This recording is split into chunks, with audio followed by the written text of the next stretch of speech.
기금화가 꼭 좋냐 아니면 개인한테 맡겨놓는 게 낫냐 이거에 대해서도 약간 애매한데요. 수익률만 따지도록 기금화를 하는 거 이게 정말 중요한데 정말 경쟁 체제가 안 된 상태에서 기금화가 되면 이건 거꾸로 굉장히 큰 독이 되기 때문에 안정판 역할을 많이 해주려면 기금화 여부가 되게 중요하다 이렇게 말씀드리고 싶어요. 개인에게 맡기지 말고 전문가들이 운영하는 국민연금처럼 기금화로 가자. 만약에 개인처럼 운용하게 되면 아시겠지만 계속 ETF 샀다 팔았다 하실 거잖아요. 네. 그러면 돈이 들어오지만 시장의 변동성만 더 커지겠죠.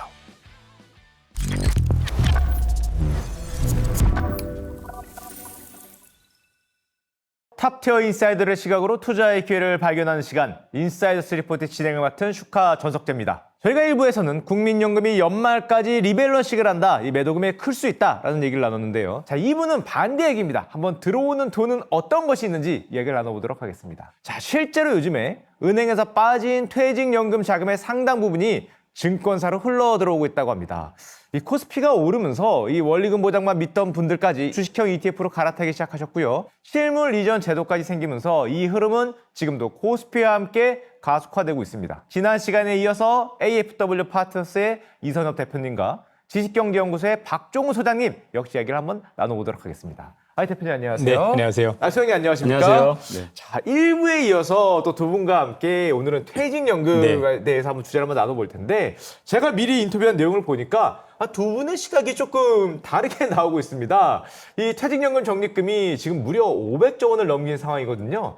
박종훈 소장님은 이 자금이 단기적으로는 호재지만 이 머지않아서 좀 변동성 뇌관이 될 수 있지 않냐라고 이제 보시는 면이 있고요. 이선엽 대표님은 한국 증시 체력을 한 단계 끌어올릴 장기 유동성이다라는 입장을 말씀해 주셨습니다. 자, 그러면 지금부터 본격적인 질문을 한번 들어가 보도록 하겠습니다. 자, 대표님, 네. 우리나라 퇴직연금 적립금이 무려 500조 원입니다. 맞습니다. 만약에 이 적립금이 우리나라 증시로 들어올 수 있다면은 그동안 큰 힘이 될 거다. 이런 얘기도 많았거든요. 요즘에 코스피가 오르니까 본격적으로 들어온다는 얘기가 나오고 있습니다.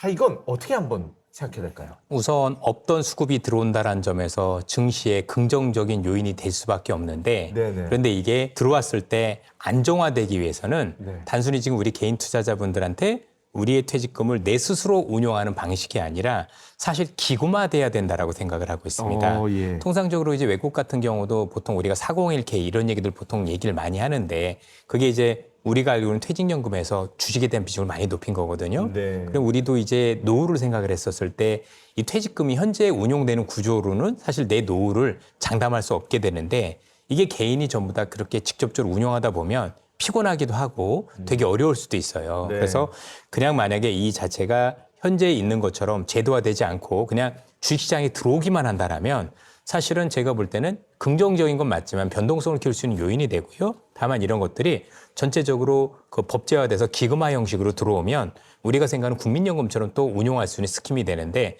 퇴직연금이 제일 좋은 게 매달 돈이 들어오거든요. 네. 매달 돈이 들어서 수급의 안전판이 될 수 있다는 점에서 저는 긍정적으로 생각을 하고 있습니다. 퇴직연금 기금화를 지금 말씀해 주셨는데요. 네. 요 얘기가 사실 좀 나온 지 좀 된 것 같습니다. 나온 지도 됐지만 이게 이제 법제화되기 위해서 하고 네. 있었던 거고 제가 이제 일부에서도 제가 OCIO 센터장이라고 외부 위탁 운용을 했었을 때도 결국 제가 기금을 운용했었던 가장 큰 이유가 이 퇴직연금의 기금화를 염두에 두고 우리가 이제 운용 능력을 쌓고 나중에 이런 것들이 되었었을 때 그 500조 원이 넘는 돈을 운용하기 위해서 했었던 거거든요. 그러다 보니까 이제 누구보다도 퇴직연금에 대해서 고민도 많이 했었었고 어떻게 운용할 것도 고민을 많이 했었었는데 안정판 역할을 많이 해주려면 기금화 여부가 되게 중요하다 이렇게 말씀드리고 싶어요. 개인에게 맡기지 말고 전문가들이 운영하는 국민연금처럼 기금화로 가자. 만약에 개인처럼 운용하게 되면 아시겠지만 계속 ETF 샀다 팔았다 하실 거잖아요. 네. 그러면 돈이 들어오지만 시장의 변동성만 더 커지겠죠. 알겠습니다. 소장님. 우리가 기대하고 있는 게 퇴직연금 500조입니다. 개인들은 여기에 대한 관심을 굉장히 높게 좀 생각하고 있는데 이 기금이 들어와서 우리 증시의 체질을 좀 바꿔줄 거다. 이런 기대감이 있습니다. 이걸 좀 어떻게 봐야 될까요? 저는 이 퇴직연금이 이제 앞으로 증시로 넘어가면서 주가를 좀 더 한 번 더 한 차원 높여주는 큰 역할을 해줄 거라고 봅니다. 특히 이제 국민연금에 엄청난 약점이 하나 있거든요. 그게 뭐냐면 고령화가 되면서 이제 들어오는 분보다 나가는 돈이 많아지는 시점이 네. 있어요. 여기서 오해가 하나 있는데 국민연금이 적자를 보는 때가 2048년 또는 2050년 이렇게 보고 있거든요. 예. 근데 이게 뭐냐면 국민연금이 아주 기금을 잘 운용을 해서 계속 수익률을 높게 가면 그렇다는 뜻입니다. 네네네. 자, 근데 여기 함정이 뭐냐면 국민연금에 들어오는 돈보다 나가는 돈이 많아지는 건 2030년이면 시작돼요. 이게 무슨 말이냐? 국민연금이 계속 돈을 잘 굴려서 이 기금을 자꾸만 키울 거니까 이걸 계산해서 48년, 50년 이렇게 얘기하는 거거든요. 자, 근데 여기서부터 무슨 문제가 생기냐면 국민연금은 지금 무조건 수익률이 되게 높잖아요. 뭐 국민연금에서 일을 못하고 있다고 지금 폄하하려는 건 절대 아닌데 돈이 들어오는 한 수익률은 굉장히 높을 수밖에 없습니다. 왜냐하면 산 걸 또 사고 또 사고 또 사잖아요. 자금이 자꾸만 많아지니까 일종의 포커를 칠 때 누가 이겨요? 돈 많은 사람이 이깁니다. 그거하고 똑같아요. 그래서 국민연금의 지금 현재 수익률은 진짜로 현금화해서 이걸 찾아야 진짜 수익률이거든요. 네. 국민연금의 가장 큰 약점이 뭐냐면 이제 들어온 돈보다 나가는 돈이 많아지는 2030년대 초반이 되면 그때부터는 산 걸 또 사고 또 사고 이게 안 돼요. 그러니까 수익률이 지금만큼 된다는 보장이 없는데 수익률이 지금하고 똑같이 높게 보면서 48년이라고 본 겁니다. 자, 그러면 퇴직연금이 왜 중요하냐? 30년 초반부터 국민연금에 들어온 돈보다 나가는 돈이 많아질 때 갑자기 기금이 왕창 늘어나는 게 뭐냐? 퇴직연금이에요. 퇴직연금은 그래서, 늘어납니까? 퇴직연금은 조금 더 가요. 그래서 어느 정도까지 가냐면 30년대 후반까지도 갈 수 있습니다. 오히려 고령화니까 퇴직하는 분이 늘어나는군요. 그게 좀 늦게 생겨서 그래요. 왜냐하면 국민연금은 좀 더 일찍 생기고 다 가입을 했는데 퇴직연금은 나중에 2층 연금, 3층 연금 하면서 나중에 생겼잖아요. 그래서 그러네요. 들어온 돈이 계속 많기 때문에 퇴직연금 기금 규모가 계속 늘어납니다. 그래서 기금화를 해서 만약에 시장을 떠받친다면 저는 항상 고민이 도대체 2030년대 이거 어떡하지? 그러면 국민연금 수익률이 이거 제대로 안 나올 거고 엑시트가 잘 안 될 것 같은데? 라고 생각을 해왔는데 퇴직연금이 들어오는 속도가 엄청 빠르기 때문에 30년대 후반까지도 받쳐줄 수 있거든요. 거기까지 들으면 퇴직연금이 이제 일종의 마법사가 되겠구나. 국민연금도 그것 때문에 수익률이 계속 올라가겠구나라고 생각하기 쉽지만 퇴직연금엔 약점이 있습니다. 퇴직연금의 또 이 모든 계산은 사람들이 전부 다 60살까지 유지하고 60살부터 이걸 연금 형태로 받을 때 그렇다는 거예요. 네. 근데 퇴직연금은 국민연금하고 다른 점이 있죠. 어떻게 하면 되죠? 55세부터 받아도 되고요. 네. 두 번째는 일시불로 받아도 돼요. 자, 어느 정도로 일시금으로 현재 퇴직연금을 받아가냐? 네네. 현재 이 계좌로는 거의 일시불로 받아가는 사람이 80% 가까워요. 계좌 숫자로. 55세가 딱 됐을 때 연금으로 안 받고 일시불로 받는다는 일시불로. 거죠? 그런 네. 사람들이 되게 많아요. 그리고 또 하나 문제는 이게 금액으로는 그보다 조금 적긴 한데 한 50% 정도 돼요. 자, 그렇다면 무슨 문제가 있냐면 모든 계산은 전부 다 60세까지 사람들이 안정적으로 직장을 갖고 있으면 문제가 없지만 우리나라 통계청 통계를 보면 정년을 원래 다니던 좋은 직장에서 60살을 맞이하는 사람이 10%밖에 안 됩니다.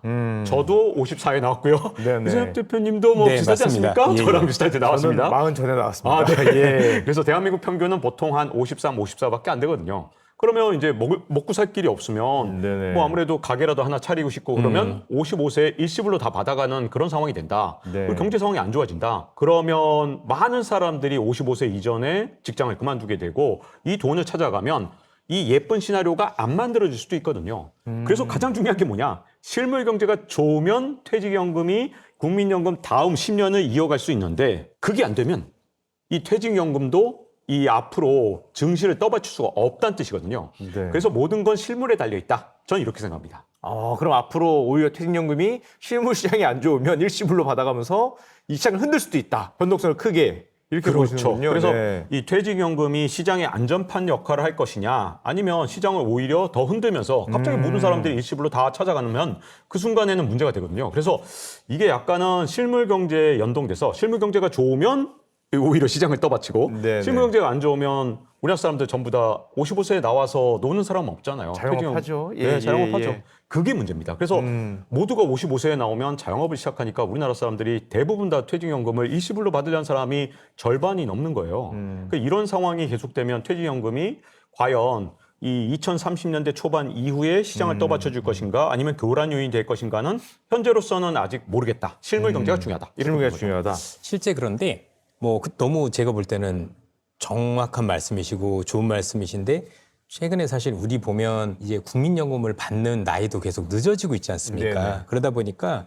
현실적으로 우리나라 같은 경우 추진하고 있는 게 정년 연장이 추진이 되고 있는 것 같아요. 네. 65세 이런 식으로 저도 이제 전 직장에서 계신 분들이 실제 좋은 조건임에도 불구하고 나가지 않는 모습들을 보면 내가 당장 200만 원을 받더라도 직장이 있으면 돈이 줄어들지 않는다라고 해서 하신 분들이 늘어난다라면 이걸 소중하게 지키려는 움직임들이 많아질 수 있겠다라는 생각이 좀 많이 드는 게 제 주변에 있는 분들도 사실 지금 자영업 최근에 하고 있지만 결과가 너무 안 좋거든요. 그리고 실제 우리 젊은 후배분들께서는 이 자영업이라는 게 되게 쉽지 않다는 거. 예를 들면 음식점 하나만 하더라도 최근에 앱 이런 것들 때문에 잘 되는 곳만 잘 되지 안 되는데 안 되거든요. 그래서 이전처럼 함부로 그렇게 모조리 다 자영업으로 뛰어들지는 않는 문화가 저는 시간이 갈수록 있을 것 같아요. 정년도 늘어나고 네네. 그렇게 본다라면 뭐 우려도 여전히 있지만 뭔가 이런 것들이 정착해내갈 가능성도 배제할 수는 없는 게 아닌가 싶긴 합니다.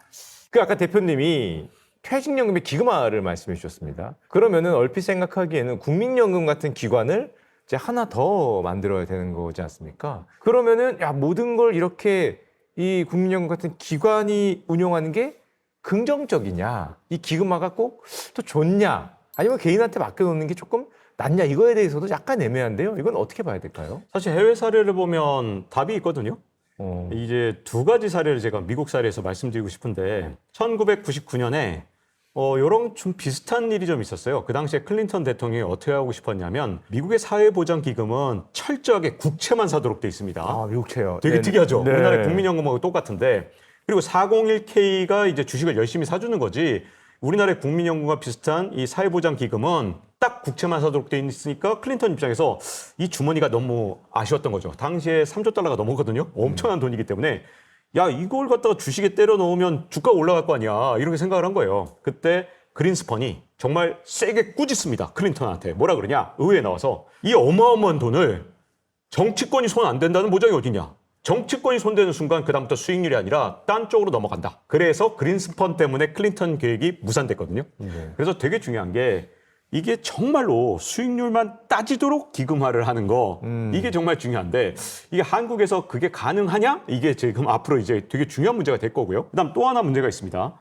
이 기금화를 한 다음에 미국 같은 경우 어떻게 하느냐? 진짜 공정하게 하는데 대표적으로 미국의 공무원 연금은 어떻게 운영되느냐? 우리나라 공무원 연금보다 훨씬 더 철저하게 완전 시장에 맡겼거든요. 어떻게 했냐? 계속 최저가 입찰제를 하면서 동시에 그러면서 얘네들이 운영 잘했는지 계속 평가하고 비용도 낮추고 동시에 진짜 얼마나 믿을 수 있느냐 이기 때문에 미국의 공무원 연금을 운영할 수 있느냐 없느냐는 블랙록 같은 회사들도 이거 따냈네 안 했네를 갖다가 네. 엄청 자랑으로 여기거든요. 공무원 연금이 그렇게 공정하게 움직인다는 건 무슨 말이냐. 결국은 기금화를 한 다음에 다시 시장 기능을 넣을 수 있느냐 없느냐가 진짜 중요하거든요. 기금화만 해놓고 이거 진짜로 뭐랄까 일종의 정부의 입김도 굉장히 세고 그다음에 이게 시장에 의해서 시장 원리에 의해서 정말 경쟁 체제가 안 된 상태에서 기금화가 되면 이건 거꾸로 굉장히 큰 독이 되기 때문에 나중에 우리가 지금 현재 가장 큰 문제가 뭐냐면 대한민국의 모든 경제가 HBM이고 그다음에 국민연금도 HBM이고 퇴직연금도 HBM이고 그럼 3층 연금이 다 필요 없어요. 3층 연금이고 경제고 전부 다 HBM에다 쌓여 있으면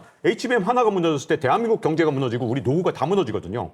그래서 여기서부터 공정하게 그리고 시장에 맞게 그리고 어떤 시장의 환경이 어떻게 바뀌더라도 20년 뒤 30년 뒤에 이 모든 연금들이 다 멀쩡하게 서로 다른 기초자산을 통해서 살아있도록 해야지 지금처럼 뭐 진짜 HBM 하나에 전부 다 일종의 마치 파생상품을 다 만들어낸 것처럼 이 HBM 하나라는 이런 굉장히 얇은 기둥에 모든 자산을 쌓게 되면 제가 보기에는 지금 현재 기금화를 했을 때는 조금 불안한 측면도 있거든요. 좀 너무 과도하게 열기가 있고 좀 흥분했거든요.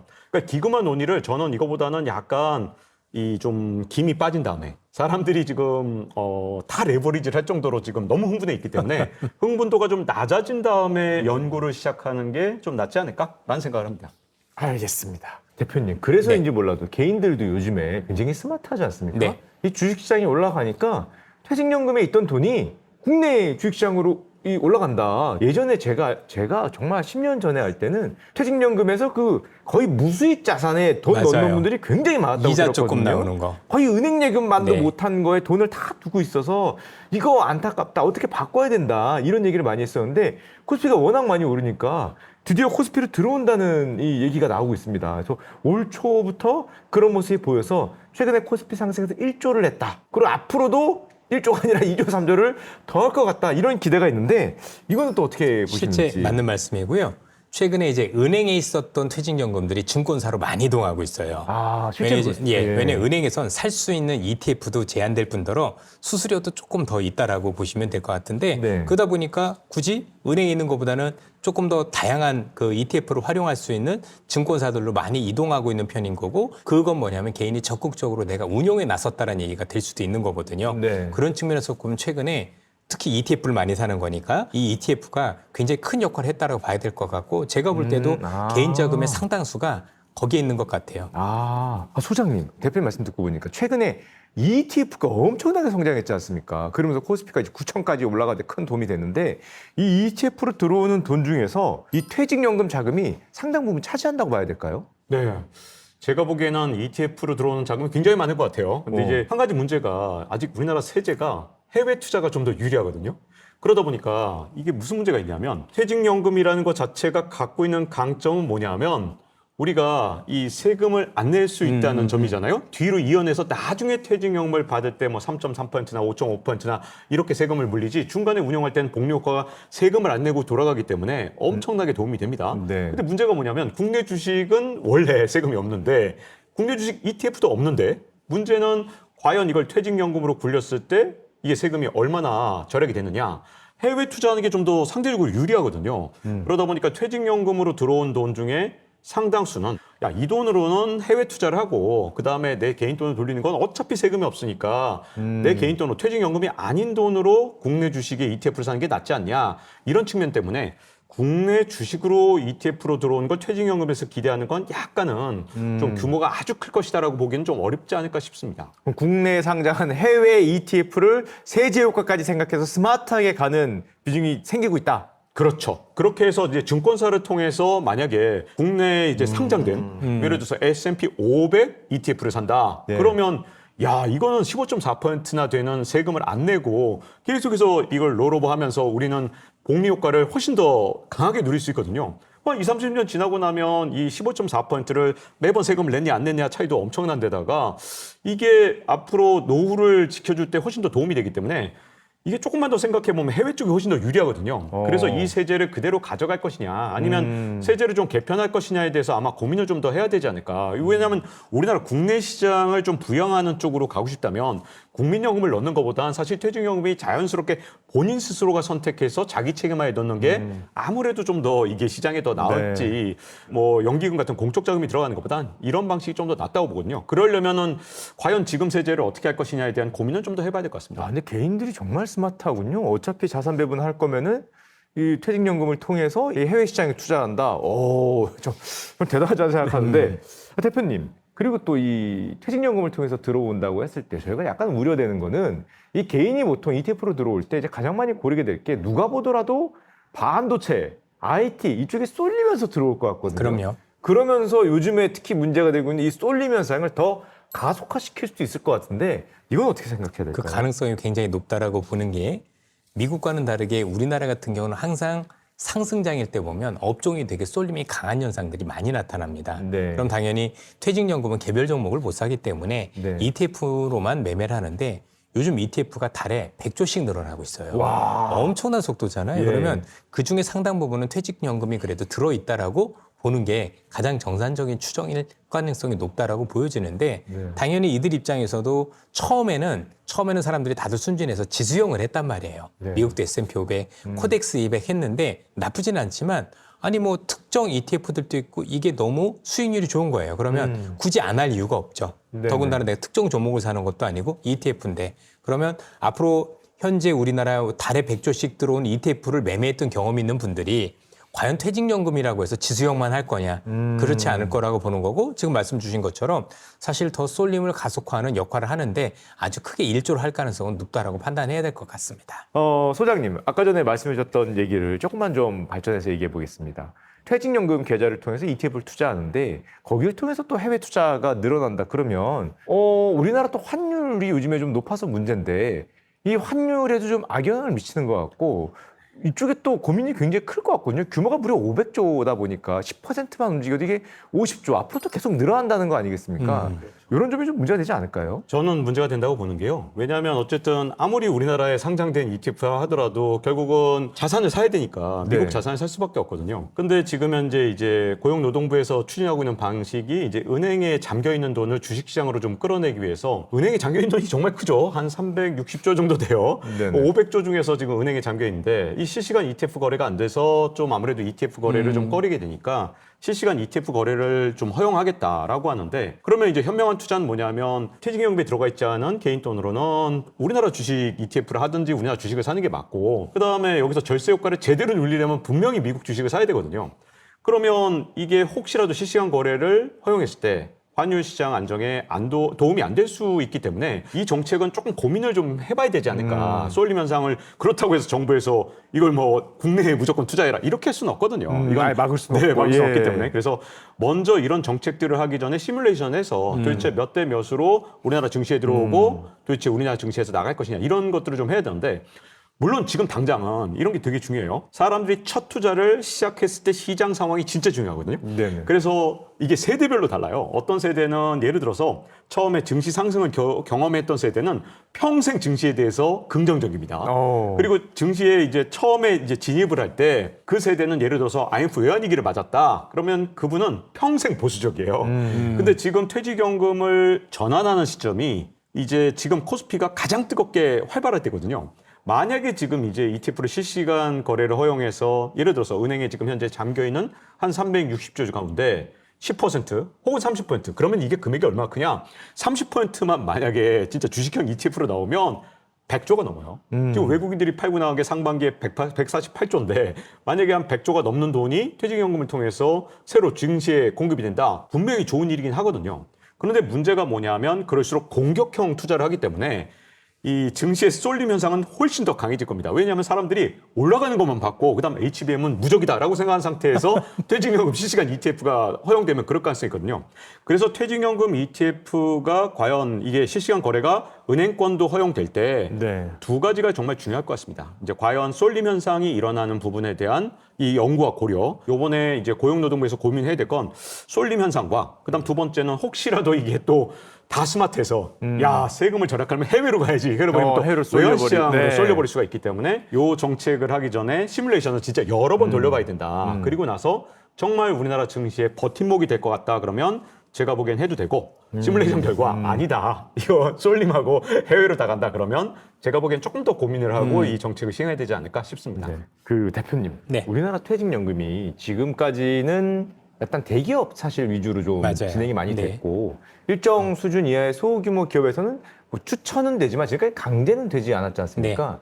근데 앞으로는 이 퇴직연금이 소기업들까지 이 법적으로 이제 강제된다는 얘기를 제가 어디서 들었거든요. 그럼 퇴직연금의 규모가 앞으로 지금보다 더 많이 커지고 그러면 우리 증시에 더 큰 변수가 될 수 있지 않을까요? 아, 그럼요. 실제 그런 걸 했었던 게 몇몇 공제회들도 있는 것들이 그런 형식들인 거고요. 네. 사실 그 말씀 주신 중소상인들이라든가 몇 명 이상이 되는 걸 해서 이걸 기금화하겠다는 얘기들이 되게 많아졌기 때문에 예. 실제 규모는 훨씬 더 커진다라고 봐야 될 것 지금보다? 같고 예. 전체적으로 이렇게 제도화를 해서 뭐 지금 말씀 주신 대기업들 같은 경우도 본인이 직접 하는 게 아니라 회사 측하고 이게 또 노조하고 협의가 돼야 되거든요. 그래서 우리 전부 기금에 한번 맡겨보자. 이런 식으로 하게 된다면 제가 볼 때는 운용의 묘를 펼칠 수도 있는데 지금 말씀 주셨던 그 소규모 운용을 하시는 분들도 이 단위가 훨씬 더 커질 수 있기 때문에 제가 볼 때 현재보다는 그 수급과 관련된 요인들은 훨씬 더 많이 보충이 된다고 봐야 될 것 같습니다.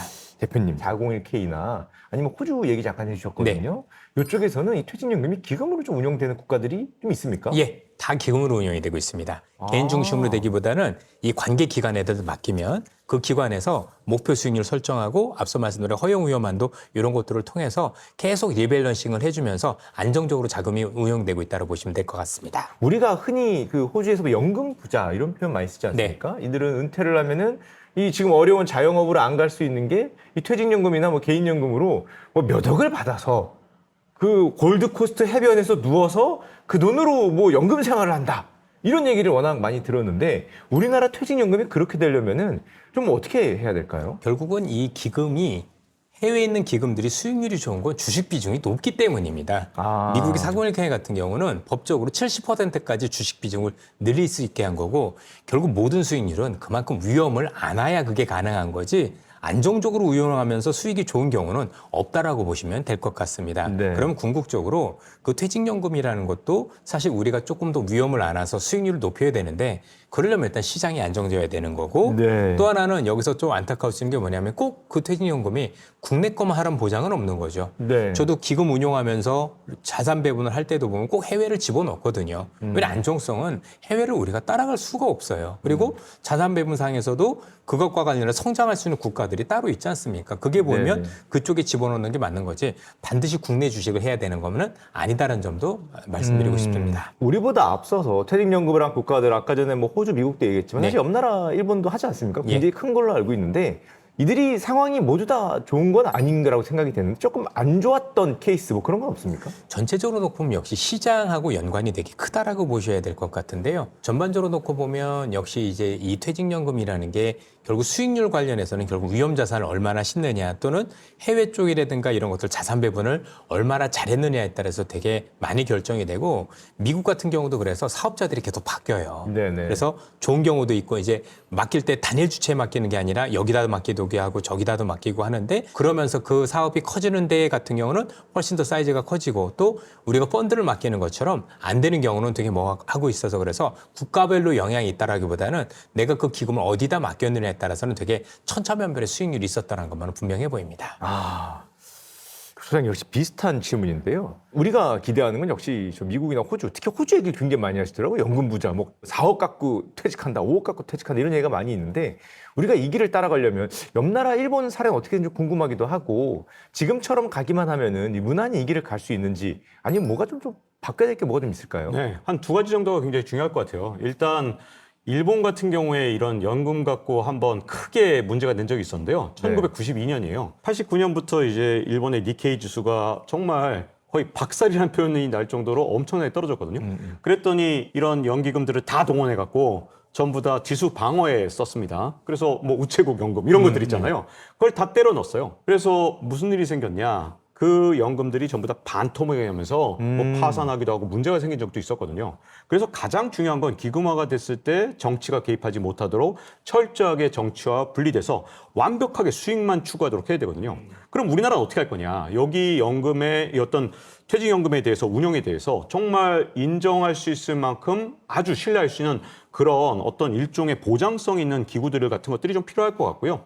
그게 완벽하게 이루어진다면 전 호주처럼 될 수 있다고 생각하는데 호주도 최근에 엄청난 고민이 있습니다. 뭐냐면 호주도 지금까지는 이제 고령화가 덜 됐기 때문에 네. 지금까지 계속해서 기금이 성장한 그렇죠. 거예요. 근데 문제는 이제 호주도 언제부터 문제가 되냐? 35년부터 문제입니다. 이제 기금이 쪼그라들어요. 근데 이제 기금의 가장 큰 문제는 뭐냐면 기금화했을 때 항상 자기가 산 걸 또 사기 때문에 계속 가격을 올리는 게 쉬워요. 그래서 돈 들어올 때 평가 수익으로 만약에 국민연금을 우리가 자꾸만 야 평가 수익 엄청나게 올렸어. 대단해 국민연금 사람들 이러면 안 됩니다. 이게 진짜 실현해야 되거든요. 왜 그러냐면 우리 개인들은 예를 들어서 삼성전자 주식을 제가 예를 들어서 한 5배 벌었는데 팔고 나온다.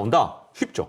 근데 우리나라의 국민연금은 5배 벌어도 팔고 나올 수가 없어요. 나오는 게 정말 어렵기 때문에 워렌 버핏 같은 경우도 나올 때 보통 3년, 4년 거쳐서 나오잖아요. 왜? 워렌 버핏이 예를 들어서 애플 주식을 팔기 시작하면 그때부터 주가가 계속 떨어지니까 워렌 버핏 같은 경우는 시장에 영향을 주지 않으면서 보통 3년, 4년 동안 이 애플 주식을 팝니다.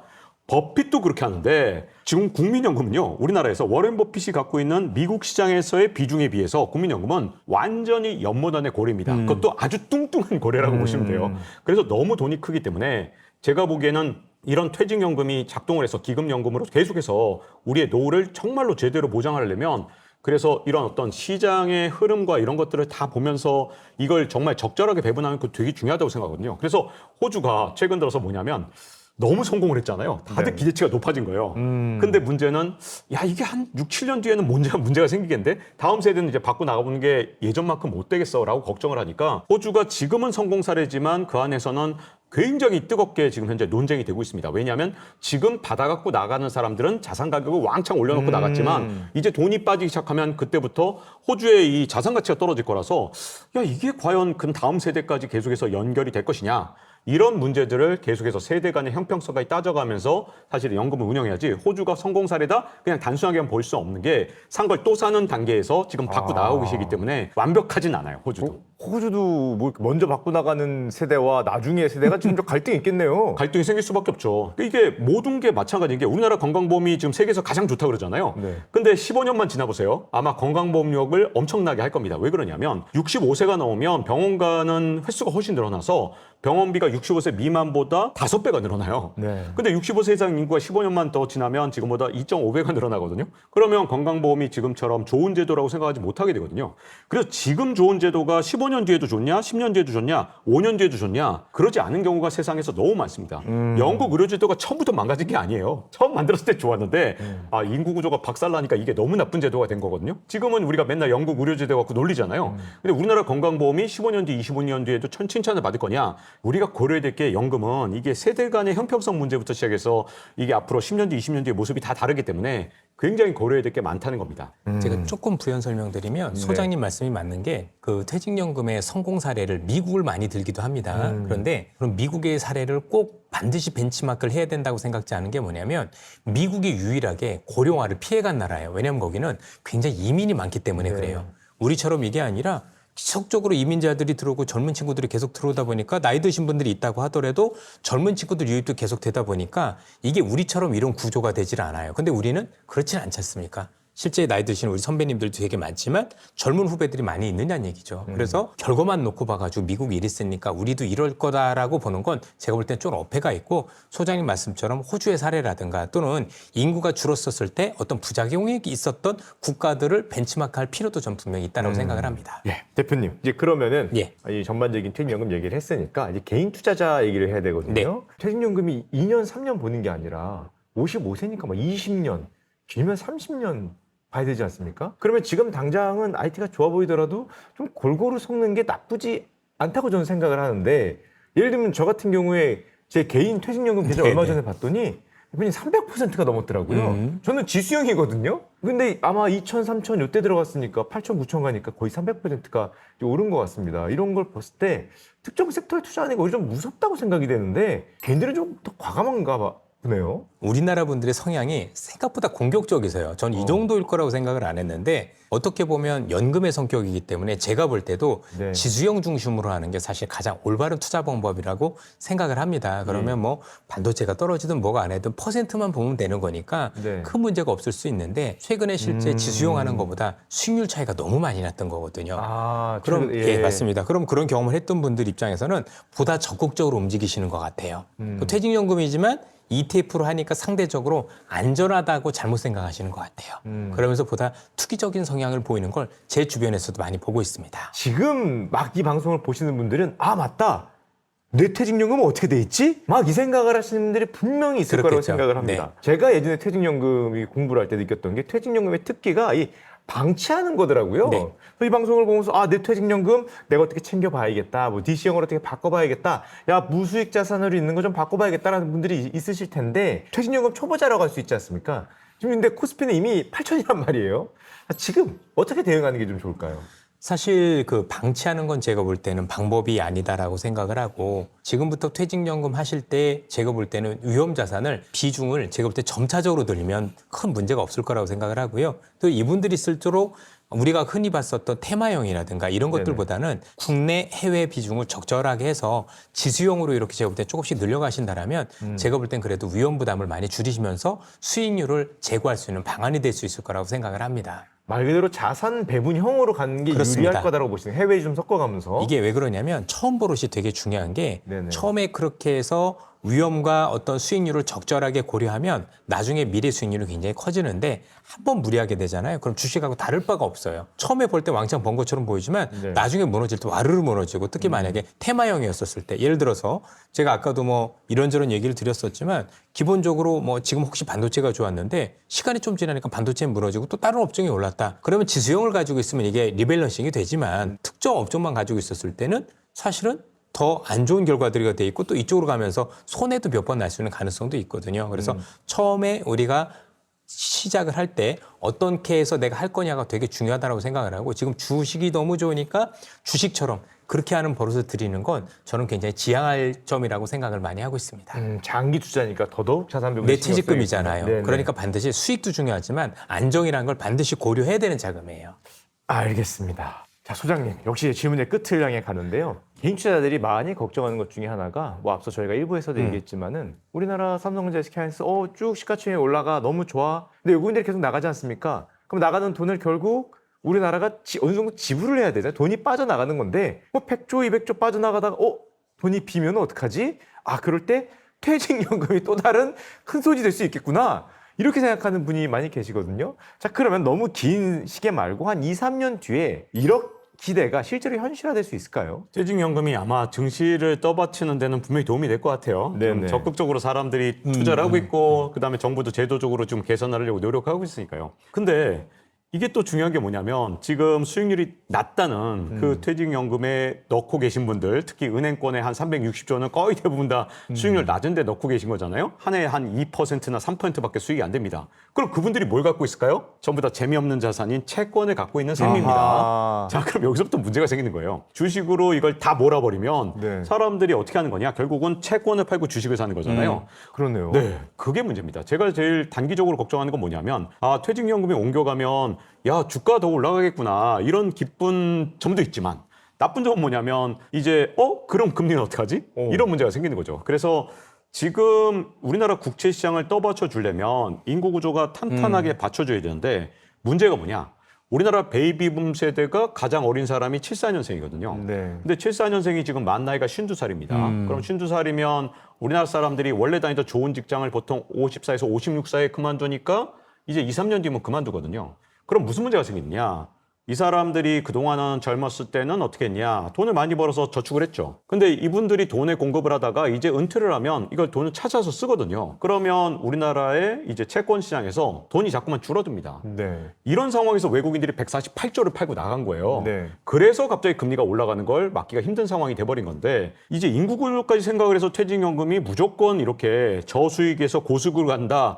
이거 개인적으로는 제가 보기에는 맞는 결정인지 모르겠지만 이분들이 저수익을 해주는 바람에 그동안 값싸게 돈을 빌려서 투자할 수 있었던 한국 기업들 자, 그분들이 사실은 희생을 해준 거잖아요. 근데 그렇게 값싸게 돈을 빌릴 수 있게 해줬던 금융시장을 만들어줬던 인구도 줄고 동시에 그분들이 전부 다 주식으로 옮겨가고 외국인들이 빠져나간 자리를 채워주게 되면 문제가 됩니다. 왜 그러냐? 자, 제가 만약에 주식을 샀어요. 그러면 누군가 주식을 팔았죠. 네. 그러면 그분은 뭔가 다른 걸 살 거 아니에요. 그래서 우리나라 금융시장 안에서 돌면 문제가 없습니다. 근데 그게 외국인이에요. 148조를 들고 나가버렸어요. 그러면 우리나라 금융시장에서 돈 가뭄이 일어나겠죠. 그게 지금 현재 우리 상황이기 때문에 외국인이 빠져나간 만큼 과연 금융시장의 기둥 역할을 누가 해줄 것인가 라는 측면에선 퇴직연금이 지금 주식으로 하는 게 좋은지 아니면 지금처럼 값싸게 돈을 공급해줘서 기업들이 진짜 투자하는 건 결국은 돈 빌려서 투자하고 이래야 되는데 금리가 올라가면 투자를 못할 텐데 그럼 일자리가 안 나오잖아요. 그렇게 되면 이게 뭐가 문제냐면 작년에 신입사원 공고가 얼마나 채용 공고가 줄었냐 24년 대비 43%밖에 안 나왔어요. 이게 왜 그러냐? 경제가 안 좋은가요? 그건 아니죠. AI로 바뀌어갈까 봐 채용 공고가 자꾸만 줄어들고 특히 올해는 너무 많은 기업들이 고민하는 거예요. 야, AI로 다 바뀐다는데 채용할까? 내년에는 얼마나 할까요? 저는 내후년은 훨씬 더 줄어들 거라고 보거든요. 자, 이런 상황에서 돈값이라도 싸야, 즉 금리라도 싸야 투자를 할 텐데 금리까지 올라가면 투자를 못해서 결국은 이게 악순환이 돌거든요. 그래서 퇴직연금이 주식시장에 가면 단기적으로 한 6개월은 올릴 수도 있을지 모르지만 네네. 그럼 1년 뒤에는 직장이 줄어들면서 대한민국에 결국은 이 퇴직연금을 낼 사람도 결국은 직장인이 돼야 퇴직연금을 낼 거 아닙니까? 그래서 네네. 장기적으로는 과연 옳은가에 대해서는 의문이 있는 거죠. 또 채권으로 생각하니까 또 돈이 빠지는 거군요. 주식으로만 들어온다고 생각했지만. 네, 그렇죠. 아, 알겠습니다. 그 대표님 여기 비슷한 질문인데요. 이 3년을 봤을 때 이 퇴직연금의 자금이 우리나라 시장에서 든든한 뒷받침목이 될 수 있을지 그것도 어떻게 보십니까? 3년 정도는 가능할 것 같아요. 앞서도 뭐 말씀을 주셨지만 결국은 이 퇴직연금이나 국민연금이나 사실 폰지 같은 거거든요. 결국은 내는 사람들이 지속적으로 더 많아지면 사실 나빠질 이유가 별로 없는 거고 네네. 그게 내는 사람들이 줄어드는 순간부터 문제가 되는 건데 지금 상황에서 놓고 보면 3년 정도라면 사실 퇴직연금이 사실 늘어나는 추세에 있기 때문에 네. 지금 당장 3년만은 놓고 보면 제가 볼 때는 안전판이 될 수도 있고 증시에서도 단비가 될 수 있을 거라고 생각을 하고 아, 있습니다. 3년 정도면은. 예. 그러면 그 3년 말고 좀 길게 보면은 사실 이런 생각도 할 수 있지 않습니까? 이제 국민연금이 2030년대 되면 조금씩 팔아야 되는데 그 팔고 나갈 때 퇴직연금이 그 물량을 받는 건가? 돈이 무슨 물레방아도 아니고 기금이 파니까 우리 퇴직연금이 받는 거면은 이게 새로운 수급인지 아니면 뭐 이게 자체 생성하는 건지 이걸 긍정적으로 봐야 되는 건지 이거 좀 애매하거든요. 사실은 그 자체적으로 보면 나쁘진 않지만 이게 그냥 우리로 얘기하면 흔히 얘기해서 총알바지가 되면 안 되는 거죠. 네. 궁극적으로는 이 우리나라에 있는 퇴직연금이 받기 이전에 한국 시장의 매력도가 높아져서 외국인도 같이 받을 수 있는 환경을 만들어주는 게 제일 중요하다라고 봐요. 그게 아니라 지금처럼 우리끼리 받는다라고 하면 결국 내 퇴직금에서 사실은 내 국민연금이 내 퇴직금에 주는 것밖에 안 되는 거지 않습니까?